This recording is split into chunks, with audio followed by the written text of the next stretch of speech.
PM Narendra Modi के अभिभाषण पर सरगर्मियां तेज। आरजेडी ने पीएम मोदी पर साधा निशाना, कहा देश में श्रमों की ढेर लगे और पीएम ने कहा लॉकडाउन है आखिरी विकल्प।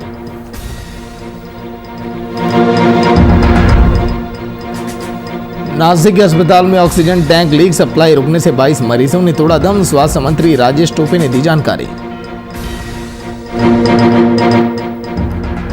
भागलपुर में डीएम ने की समीक्षा बैठक, अस्पतालों के बेड को बढ़ाने पर हुई चर्चा। मीटिंग में कई अधिकारी रहे मौजूद।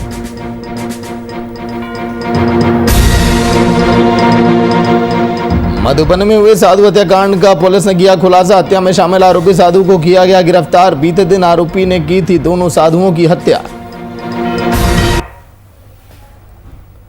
नमस्कार, वीआईपी न्यूज आप देख रहे हैं, मैं आपके साथ सागर मिश्रा। देश के प्रधानमंत्री नरेंद्र मोदी के हुए अभिभाषण के बाद राजनीतिक सरगर्मियां अब जोरों पर हैं।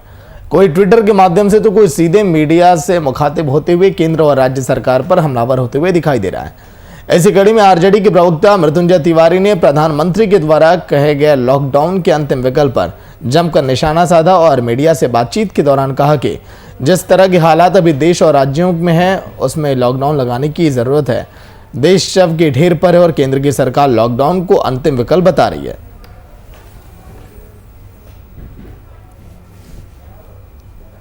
बिहार में कोरोना संक्रमित लोगों की संख्या लगातार बढ़ती जा रही है और जिस रफ्तार से ये बढ़ रही है कोरोना का आंकड़ा, ये चिंता का विषय है। पहले आदरणीय प्रधानमंत्री जी ने पहली बार कहा था कि जान है तो जहान है।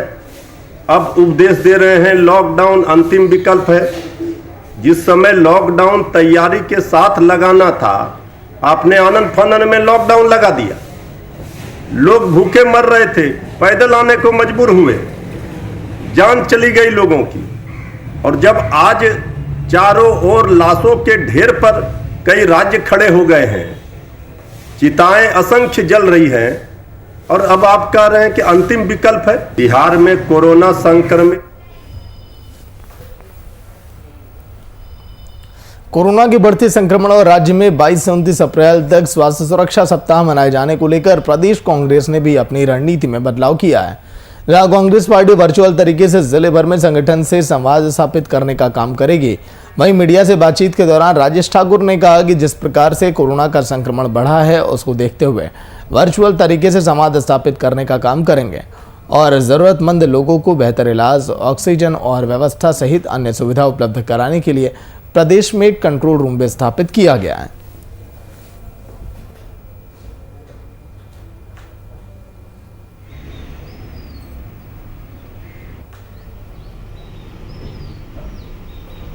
देखिए, कोरोना काल है और लोगों को अपनी सुरक्षा को ध्यान में रखते हुए घर से ही रह करके सारा काम करना है। जितना कम से कम हम निकले उतना अच्छा होगा। हम लगातार लोगों के बीच में इस बात को रखते रहते हैं। तो ऐसे में हम लोगों ने ये निर्णय लिया है कि जो वर्चुअल सिस्टम के माध्यम से, सोशल मीडिया के माध्यम से अपनी बातों को लोगों तक पहुंचाना और किस तरह से लोगों को क्या मदद करनी है, वो तमाम चीज़ें जो है वर्चुअल होंगी और प्रयास होगा कि लोगों का आवागमन कार्यालय में भी काफ़ी कम हो। जितनी आवश्यकता हो उतने ही लोग आएं।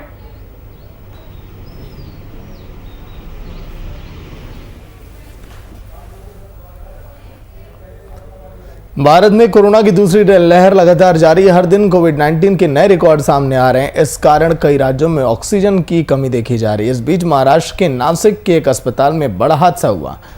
जाकिर हुसैन अस्पताल में ऑक्सीजन टैंक लीक हो गया। नासिक में हुई इस घटना की जानकारी देते हुए महाराष्ट्र के स्वास्थ्य मंत्री राजेश टोपे ने बताया कि ऑक्सीजन लीक हादसे में अब तक 22 लोगों की जानें चली गई, जबकि कई लोग की हालत गंभीर है। उन्होंने बताया कि जाकिर हुसैन अस्पताल में ऑक्सीजन की कमी के चलते मरीजों की मौत हुई। ये सभी मरीज वेंटिलेटर पर थे।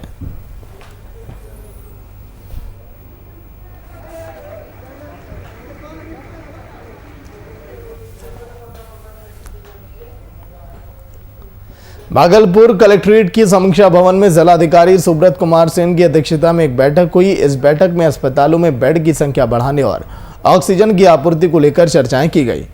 बैठक में SSP Nitasha Gudiya, Naugachia SP Sushant Kumar सरूज, Araria DM Prashant Kumar समेत कई अधिकारी वहां पर मौजूद दिखाई दिए।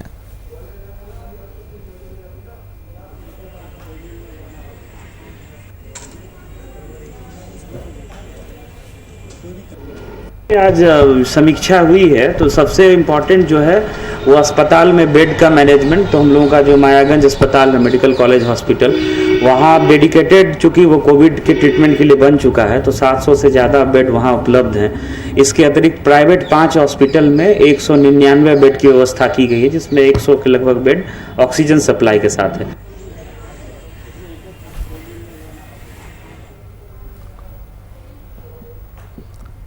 अनूपपुर जिला चिकित्सालय के सामुदायिक स्वास्थ्य केंद्रों पर बड़ी संख्या में लोग अपना परीक्षण कराने मुख्यालय पहुंचे, जहां 500 लोगों के कोरोना के सैंपल लिए गए। वहीं मुख्य चिकित्सा और स्वास्थ्य अधिकारी डॉक्टर एस.सी. राय ने बताया कि सोशल डिस्टेंसिंग और मास्क का उपयोग करके कोरोना से बचा जा सकता है।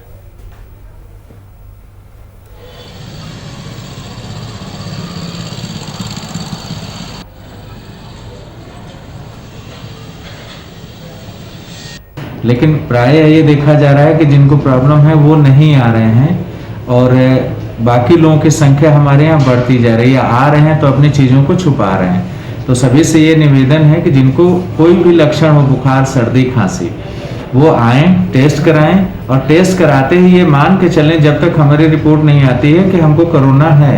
वैसी जो दवाइयाँ उसके लिए दी जा रही हैं ग्रुप में है, सभी को पता है और ये मालूम है, नहीं हो तो वो जानकारी ले लें कि हमको क्या क्या लेना है। जैसे जिथ्रोमाइसिन, पैरासीटामॉल है और कुछ विटामिन की टैबलेट है, विटामिन सी, जिंक है, तो कुछ चीज़ें हैं, आइवरमेक्टिन है, डॉक्सीसाइक्लिन है, कुछ चीज़ें ऐसे हैं कि वो शुरू कर दें, वो रिपोर्ट का इंतजार नहीं करें। और रिपोर्ट की जो हमारे यहाँ टारगेट दिया गया है जिला अनूपपुर के लिए 500, तो हम उससे ज़्यादा टेस्ट कर रहे हैं, 500 से ज़्यादा जो हमारी कैपेसिटी है अनूपपुर और मेडिकल कॉलेज में मिला के।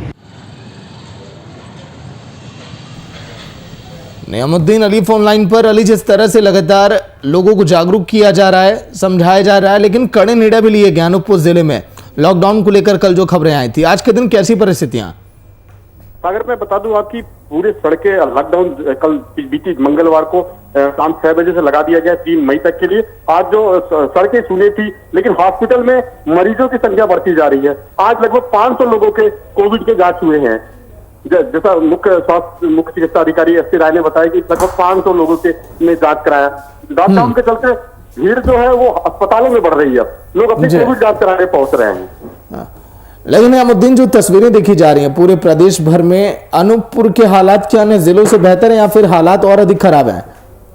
हालात एक दिन प्रतिदिन बढ़ते जा रहे हैं। हमारे यहाँ सैकड़ा पार कर गया है कोविड पॉजिटिव की। रोज जो रिपोर्टें आ रही हैं, जानकारी सैकड़ा पार करके आ रही है। अभी तक माने तो 1000 की संख्या में जो कोविड पेशेंट है लगभग हमारे जिले में, अनूपपुर जिले में हैं। और साथ ही अभी स्वास्थ्य विभाग के द्वारा एक हेल्पलाइन नंबर जारी किया गया है 1075। किसी को भी किसी प्रकार की समस्या हो तो उस नंबर पे कॉल करके मेडिकल की सुविधा ले सकता है। चलिए, शुक्रिया पूरी जानकारी के लिए। तो सामुदायिक स्वास्थ्य केंद्रों पर भी लोगों की भीड़ लगी है, देखिए आप।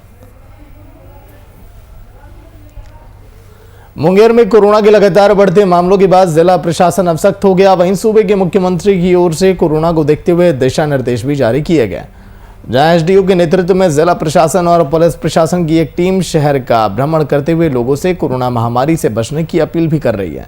वहीं एसडीओ खगेश चंद्र झा ने बताया कि सभी दुकानों के लिए आगाज अलग खोलने का समय फिक्स किया गया।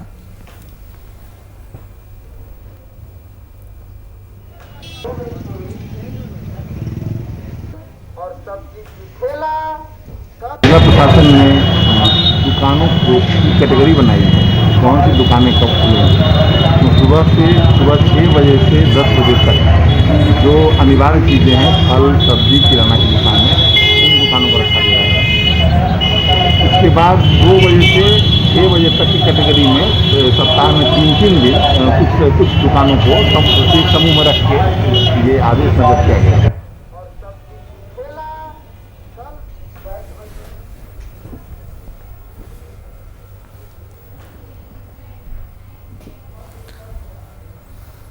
गिरिडीह जिले में विधि व्यवस्था ठीक करने और कोविड-19 प्रोटोकॉल का अनुपालन कराने को लेकर शहर में उपायुक्त राहुल कुमार सिन्हा के नेतृत्व में फ्लैग मार्च निकाला गया।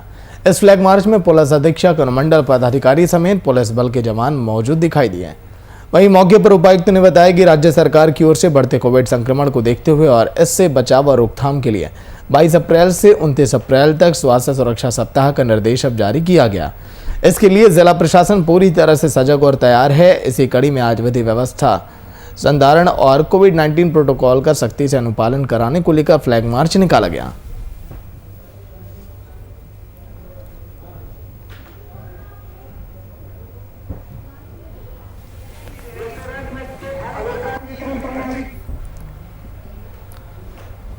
और राज्य में कोरोना का कहर लगातार बढ़ता जा रहा है। झारखंड में पिछले 24 घंटों में कोरोना के सारे रिकॉर्ड टूट गए।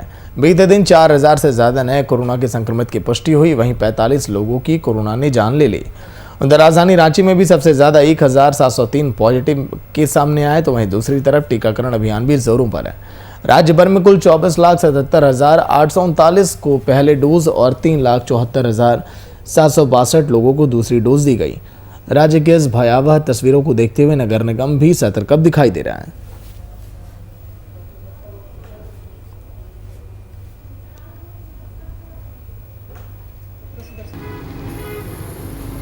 मैं रांची से आया हुआ हूँ, ये मेरा पहला डोज है और कोई भी दिक्कत नहीं हुई। मैं तो चाहूँगा कि जितने भी लोग हैं वे ले लें, जो नहीं लिए हुए हैं। घर में बच्चे लोग परेशान रहते हैं, किसी कोविड हो जाता है तो आज बहुत तेज से बचाव है, बूस्टर होता है, इससे कोई भी हानि नहीं, सिर्फ फायदा और फायदा है इससे।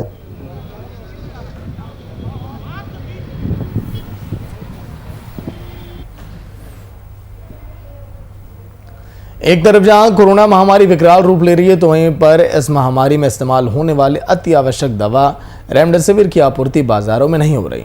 अब बाजारों से ऑक्सीमीटर भी गायब हो रहे हैं, जिससे मरीज के परिजन भटकने के लिए मजबूर हैं। इसको लेकर जहां जिला सूचना संपर्क पदाधिकारी कमल सिंह ने बताया कि पूरे बिहार में रेमडेसिविर की आपूर्ति नहीं हो रही है, लेकिन जिले में ऑक्सीजन की कमी नहीं है। मरीजों का इलाज उच्च स्तर पर किया जा रहा है।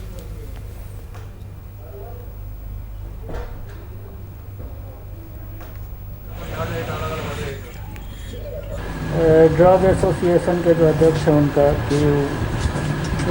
कोरोना से संबंधित है, वो जो दुकानदारों के पास पर्याप्त मात्रा में उपलब्ध है। सिर्फ रेमडेसिविर जो कि सरकार ने आम दुकानदारों से हटा करके और अपने हाथ में ले लिया है, वो रेमडेसिविर किसी भी दुकानदार के पास सप्लाई नहीं है। मुजफ्फरपुर में तो खासकर बिल्कुल ही नहीं। जो भी रेमडेसिविर आ रहा है वो पटना में ही ड्रग कंट्रोलर अपने कंट्रोल में पटना में ही डिस्ट्रीब्यूट कर रहे हैं। कल एक सर्कुलर जारी हुआ था जिसमें यह कहा गया था कि जो हॉस्पिटल पूरे बिहार में कोविड का इलाज कर रहे हैं वो अपने आईडी पर, गवर्नमेंट के द्वारा जारी आईडी जो कि ड्रग कंट्रोलर का आईडी है, उस पर अगर आप डाउनलोड करता है तो उसको सप्लाई होगी।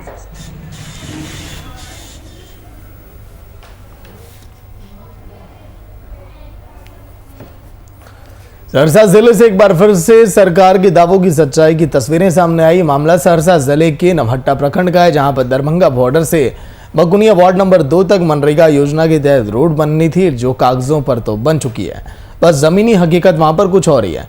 सड़क नहीं बनने से ग्रामीणों को कई प्रकार की दिक्कतों का सामना करना पड़ता है। वहीं ग्रामीणों की समस्याओं को लेकर उनसे खास बातचीत की हमारे संवाददाता इंद्रदेव ने। देखिए आप। इस वक्त हम मौजूद हैं सहरसा जिला के बकुनिया पंचायत के वार्ड नंबर 1 में, और यहाँ योजना का बिल तो पास हो गया है, लेकिन शहर जमीन पे थोड़ा सा भी काम नहीं हुआ है। और आइए यहाँ के जनता से जानने की कोशिश करेंगे। इन लोगों ने पुरजोर विरोध भी किया, लेकिन कहीं से इनका कोई रिप्लाई नहीं आया। और आइए हम जानने का कोशिश करेंगे कि जो कितना की योजना थी, क्या परेशानी थी और क्यों नहीं बन पाई है ये रोड। क्या नाम है आपका? सर मेरा नाम रंजीत प्रसाद यादव है। अच्छा जी, मैं बकुनिया पंचायत से, बकुनिया गाँव से ये हूँ, बकुनिया मेरा घर है।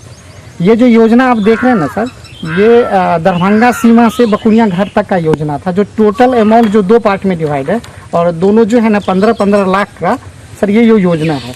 हम लोगों ने जब मुखिया जी से पूछा, क्योंकि ये जो बांध है सिर्फ एक बांध नहीं, हम 5-10 गाँव का जो है ना इस पे पूरा टिका हुआ है। इसलिए टिका हुआ है सर, भविष्य टिका हुआ है। क्योंकि कुल जनसंख्या कितनी होगी यहाँ की? एक पंचायत की जनसंख्या भैया कितना होगा? 8,000 टोटल जनसंख्या एक पंचायत का है। सिर्फ एक पंचायत की बात बता रहे हैं। और इस बांध से चूंकि पुला डिपेंड करता है, तो इसलिए 5-7 गांव मतलब पंचायत मिला करके ये इन्होंने ये किया था, आंदोलन किया था। और ये बांध का मतलब ये उन्होंने बोला था कि बांध बनना चाहिए। फिर हम लोगों ने जब मुखिया जी से पूछा कि ये बांध क्यों रुक गया, तो उन्होंने बोला कि ये काम शुरू हुआ था लेकिन किसी कारणवश ये योजना बंद कर दी गई है और ये इस पे काम स्टॉप कर दिया गया। जब हम लोगों ने इनके साइट पे जाकर के निकाला, इसमें टोटल जो है ना आपको 13,97,000 का बिल बना हुआ है। इन्होंने टोटल पेड अमाउंट, और टोटल अमाउंट जो है ना सर आपके सामने में रखा हुआ है 2 लाख जो है ना इनका पेड अमाउंट है। ये 2 पार्ट में है, मैं जो फर्स्ट पार्ट की बात बता रहा हूँ। और इसमें लिखा गया है सर कि देखिए दरभंगा सीमा से बकुनिया घाट तक में मिट्टी भराई, ये टोटल अमाउंट उठ चुका है। जो ये इसका पूरा विवरण यहाँ पे दिया गया है, ठीक है। फिर हम लोगों ने उनको ये जाकर के दिखाया भी कि सर ये काम हो चुका है और ये अमाउंट उठ चुका है। फिर उन्होंने आश्वासन दिया हम लोगों को कि हम इस पे काम कराएंगे, लेकिन अभी जो आप देख रहे हैं इस पे कुछ काम नहीं हुआ। ये सिर्फ एक योजना की बात बता रहा हूँ। हम लोगों ने जब निकाला पूरा डिटेल निकाला तो बहुत ऐसी सारी योजना है जो सिर्फ आपके कागज पे हुआ है, जमीनी स्तर पे एक वहाँ पे कुछ भी मिट्टी नहीं डाला गया है। अगर आप वो योजना के बारे में बताएंगे तो मैं आपको बता रहा हूँ कि वार्ड नंबर 2 में जो दुर्गी ये वार्ड नंबर 3 में शंकर साफी के घर से दिनेश साफी के घर तक में मिट्टी एवं ईट सोली, ये योजना जो है ना अभी भी सिर्फ कागजी स्तर पे हुआ है, ठीक है। जमीनी स्तर पे कुछ भी वहाँ पे एक मतलब मुट्ठी भर मतलब बालू या मिट्टी वहाँ पे नहीं गिरा गया है। मुखिया क्या नाम है? मुखिया जो है ना सुनीता देवी है, पति श्री शरण। क्या नाम है आपका? मेरा नाम रंजीत यादव है। जी बताइए क्या नाम है आपका? अरुण कुमार। ये बॉर्डर से दरभंगा और सहरसा आने से आपको आने में परेशानी भी होती है? और परेशानी बहुत बड़ा परेशानी है हम लोगों को। यही अगर रोड क्लियर हो जाए तो हम लोगों का मन चैन हो जाएगा। हम लोग अभी जो यातायात करते हैं ये नदी के कारण हम लोग को जो है रात को अगर कहीं कोई दिक्कत होता है तो केतपुर घाट एक साधन है जो अभी फिलहाल जब पानी कम है तो हम लोग आसानी से नदी पार भी कर जाते हैं हेल करके। लेकिन अब अगर यही पानी का रूप ले लेता है तो हम लोग को बड़ी मुश्किल हो जाता है। हम लोग एक प्रकार से जैसे जेल में कैद रहते हैं उसी तरह से हम लोग पैक हो जाते हैं। अच्छा, ये कितना की और कहाँ से कितना की योजना थी और कहाँ से कहाँ? ये बकुनिया घाट से दरभंगा सीमा तक का 2 पार्ट में योजना किया गया था। उसमें हम लोग एक पार्ट का योजना को खोल करके देखे। पहले तो हम लोग देखे यहाँ आकर के काम रुका है, फिर मुखिया जी से बातचीत किए, उसके बाद जो है मुखिया जी से मिले, उसके बाद मुखिया जी का कहना हुआ जो कि ये योजना बंद कर दिया गया। उसके बाद भी आश्वासन दिया अरुण कुमार। आप बताइए क्या कैसे ये हम लोग बहुत कठिन से रिक्वेस्ट करके मंत्री जी की कह करके डीडीसी साहब को सब मिल करके मंत्री जी दरभंगा सीमा से लेकर के और बकुनिया घाट तक एस्टीमेट बना, उसमें 2 पार्ट में किया गया। करने के बाद इसमें तो काम कुछ नहीं हुआ है और हम लोग अभी जो निकाले हैं उस पर सब जोड़ करके बताया गया है जो 24 लाख का निकासी इसमें हो चुका है। क्या नाम है? मेरा नाम सत्तन यादव हुआ, Bakuniya panchayat ward number 1। Ward number 1 में और भी योजना सारा है, उसमें जो लगभग सब जोड़ करके 55 लाख का लगभग गमन सिर्फ वार्ड नंबर 1 में ही हुआ है। सब कुछ पर फोकस देती है। और यहाँ देख रहे हैं नागरिकों का आरोप है कि जो ये योजना करीब 2 पार्ट में किया गया था, जो कि मुखिया का सिर्फ 10 लाख का ही योजना का टेंडर होती है और यहाँ प्रशासनिक के द्वारा इन लोगों के प्रयास के द्वारा 2 पार्ट में इस योजना को किया गया था, जिसमें जमीन पे कुछ तो नहीं है और 13 लाख की करीब पेमेंट भी हो चुकी है। और यहाँ आप वीडियो के माध्यम से देख सकते हैं कि जो एक टेलर मिट्टी भी नहीं गिराया गया है यहाँ पे।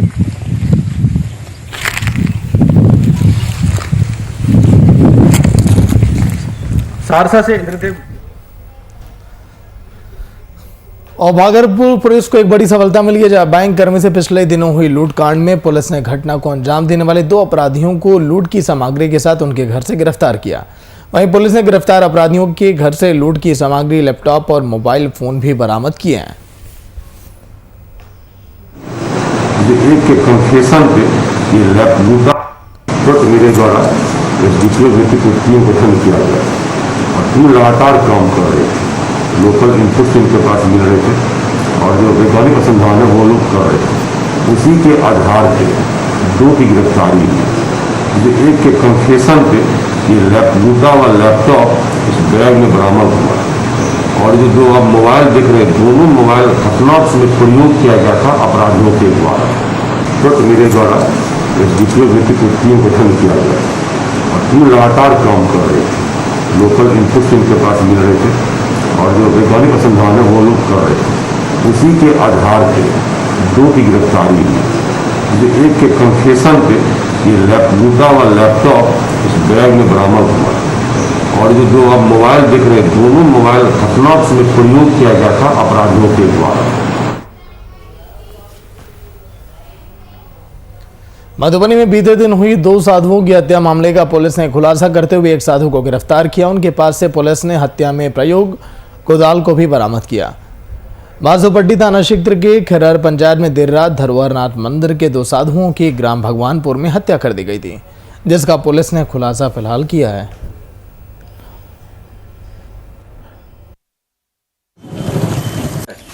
उससे नहीं ब्लड लगा हुआ ना, उड़ मत लो अगल बगल में जो चलो नजदीक बनेगा। मंदिर प्रांगण में 2 व्यक्तियों की हत्या की गई है। इस संबंध में हम लोगों के द्वारा जांच किया गया और जो एक तीसरे साधु थे उनका बयान भी दर्ज किया गया है। उसमें दीपक चौधरी नाम का एक जो व्यक्ति है, इन लोगों के साथ उठना बैठना था और उसी के द्वारा यह हत्या किया हुआ प्रतीत होता है। और उसके घर पर जो कुदाल जिससे उसने गर्दन पर वार किया था वो कुदाल भी, और जो यहाँ पर आप देख रहे होंगे में जो पुआल वगैरह है, उन सबको उसमें लगा हुआ हम लोग के द्वारा जब्त किया गया है। उनके पिताजी को डिटेन किया गया है और उसको भी हम लोग खोजबीन करके गिरफ्तार करने का प्रयास कर रहे हैं।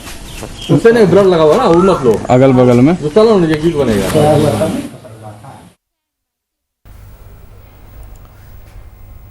बेगूसराय में रेलवे ट्रैक के किनारे एक व्यक्ति का शव मिलने से पूरे इलाके में सनसनी फैल गई। घटना बछवाड़ा रेलवे स्टेशन के पास गुमती संख्या 23 और 24 बी के बीच की है। फिलहाल अभी तक शव की पहचान नहीं हो पाई और न ही घटना का कारण स्पष्ट हो पाया। वहीं जानकारी मिलने के बाद बछवाड़ा थाने की पुलिस मौके पर पहुंची और शव को अपने कब्जे में लेते हुए पोस्टमार्टम के लिए भेज दिया।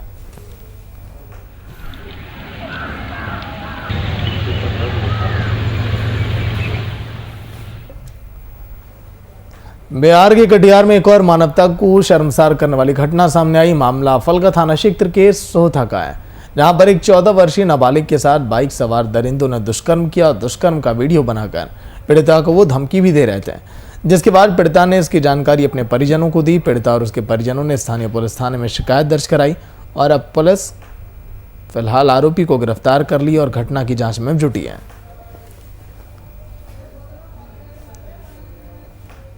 हल्का थाना अंतर्गत ग्राम सोहता में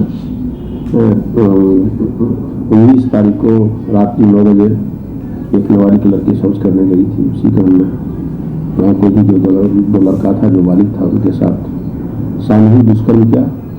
इस संबंध में फलका थाना में पीड़ित के परिवार के बयान के आधार पर प्राथमिकी दर्ज की गई है और पुलिस द्वारा तत्काल जो है दोनों प्राथमिक व्यक्तियों को गिरफ्तार कर आज जेल भेजा गया है और जो पीड़ित नाबालिग लड़की उसको 164 का बयान प्लस मेडिकल के लिए कटिहार भेजा। हमरा पोती का बाहर के अथी पैखाना गेले आ पैखाना फिर वहाँ पकड़ी के मोटरसाइकिल चढ़ा के ले गए वहाँ गलत काम करे।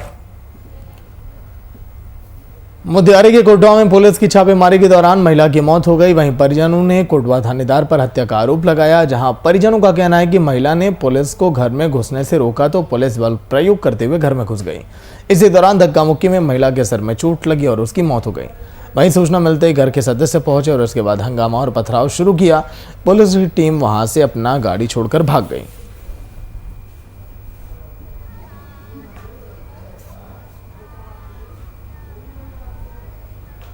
सर मेरा पूरा परिवार लोग ने गेहूं का कटनी में जनी जात लोग लगा हुआ था चेवर में। एक दरवाजे पर छोटा सा दुकान है, एक भैंस है, उसको खिलाने पिलाने के लिए 2-4-10 रुपया बिक्री करने के लिए हम दरवाजे पर थे। तब तक में कोटवा थाना आ करके हमारे घर को पूरा छापा मार दिया। जा करके दुकान पर बोला कि अभी का नाम अछलाल यादव है। हम कहा जी सर मेरा ही नाम है। चलिए आपको दारू बिक्री करता है, दारू चल करके बताओ। हम अपने आया घर में, हम बोला कि देखिए बाबू पूरे पंचायत से अब पता एक एक आदमी से कीजिए कि दारू हम बिक्री करते हैं। तो बोलता है कि नहीं तू दारू बिक्री करता है, तू बता। हम कहने जी हम बिक्री करबे नहीं करते हैं, तो गलत कैसे बताएंगे हम। तब तक हमको 2-4 थप्पड़ मार दिया कोटवाला बड़ा बाबू। हमारा माँ बोलती है बूढ़ी कि ये देखिए हमारा बेटा पोता लोग दारू का रोजगार नहीं करता है।